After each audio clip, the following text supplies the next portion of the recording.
In a moment of economic uncertainty and public anxiety, Treasury Secretary Scott Bessent's appearance on NBC's Meet the Press offered more than just a policy briefing. It served as a deliberate, structured call for patience, clarity, and long-term vision. With markets rattled by their steepest two-day drop since the pandemic and recession murmurs echoing across financial networks, Bessent dismissed the fear, not with bravado, but with strategic restraint. "There doesn't have to be a recession," he repeated. "Who knows how the market will react in a day, a week?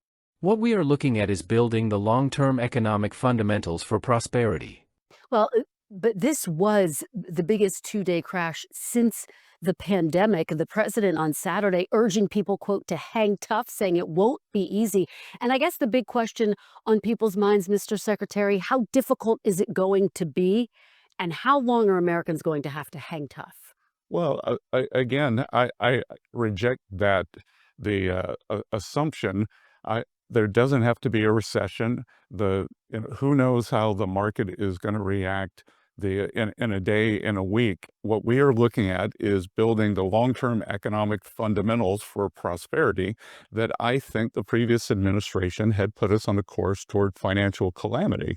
But it's just in terms of the uncertainty, I think, that people are feeling and seeing. And President Trump saying he wants people to hang tough, acknowledging there's going to be what he has described as a short period of pain. Can you help provide some clarity for folks? How long will this period of uncertainty be? Are we talking about weeks? Are we talking about months? Are we talking about years?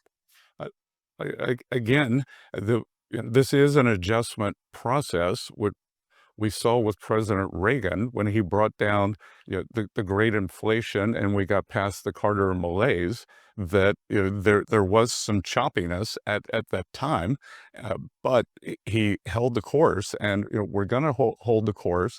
And this has been years in the building. Years in the making. This unsustainable system, our trading partners have taken advantage of us. We can see that through the large surpluses. We can see this through the large budget deficits. And also, Chris, this is a national security problem, which we saw during COVID. We saw during COVID that optimal supply chains are not resilient. And what I could say is the only good outcome from COVID is it was a beta test for what would happen if our supply chains got broken. And President Trump has decided that we cannot be at risk like that for our crucial medicines, for semiconductors, for shipping. And we are going to move forward so the American people can know that they are going to have a more secure future. At the heart of his message lies a classic principle of economic statecraft. A temporary adjustment period, often accompanied by discomfort, can be the cost of real structural correction. Bessent invoked history, not sentimentally, but analytically, comparing today's market choppiness to the early years of President Reagan's tenure.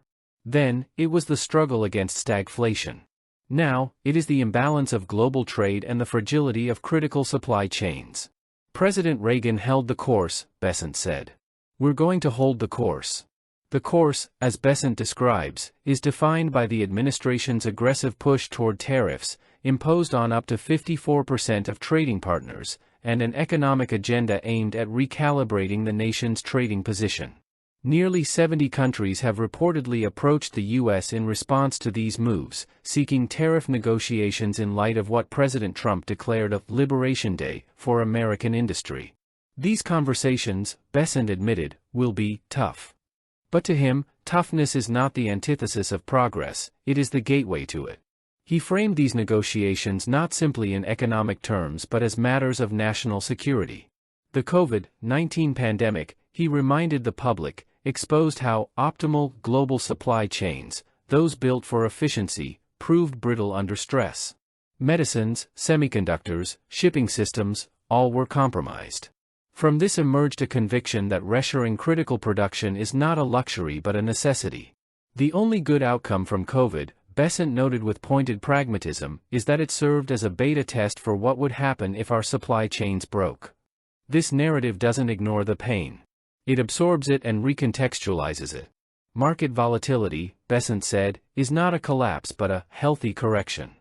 The focus, again and again, is on fundamentals, not the daily ticks of stock indices, but on building something durable. When questioned about retirement accounts hit by recent losses, Bessent offered both reassurance and realism. Americans who want to retire right now don't look at day-to-day fluctuations. The subtext was clear: confidence is a long game. Supporters of the administration have echoed this vision. Senator James Lankford pointed to the long-term benefits of revitalizing domestic manufacturing. Former White House economic advisor Kevin Hassett emphasized that tariffs would mostly burden foreign exporters, not American families. These endorsements, while political in nature, draw from an underlying philosophical current that America's economic sovereignty is worth short-term sacrifice. Critics, of course, are vocal. Senator Adam Schiff accused the administration of being out of touch with ordinary Americans, warning that these policies jeopardize retirement savings and everyday affordability. In his view, this is not recalibration, it's recklessness. Setting retirement savings on fire, he said, capturing the stark contrast in narratives. Such dissent is essential. In a democracy, criticism is not only expected, it is constructive. It tests the merit of policy, sharpens its application, and reminds leaders of their accountability. Yet, in response, President Trump took to X with a characteristic blend of defiance and optimism, urging Americans to hang tough, while pointing to over $5 trillion in new investment as a sign of confidence in the U.S. economy. His message, though simple, reinforces the administration's chosen framing: short-term pain is not failure, it is investment. What Bessent has offered is not a declaration of immediate relief but a framework of understanding.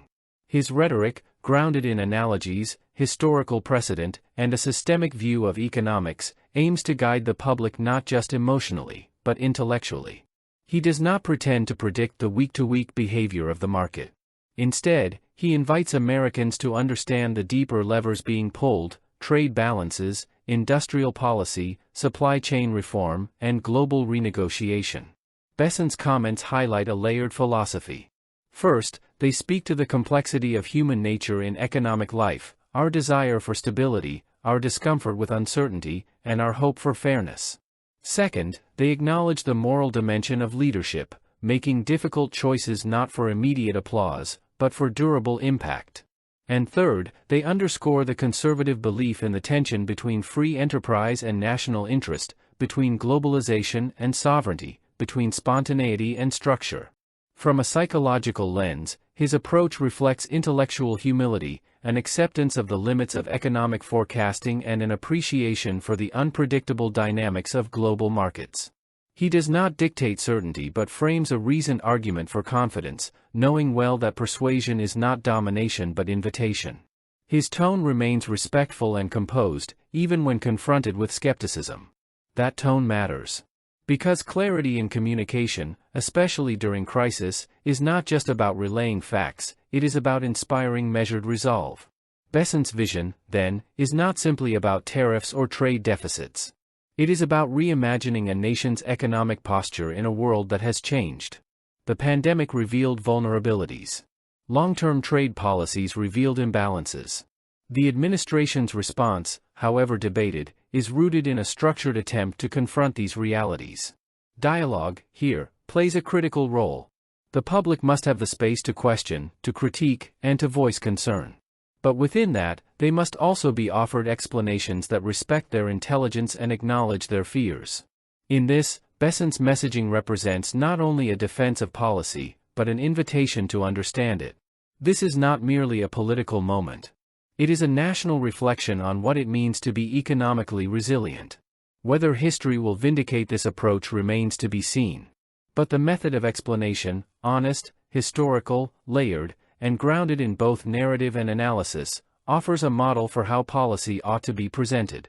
In sum, Scott Bessent's remarks are a call to patience, to depth, and to courage.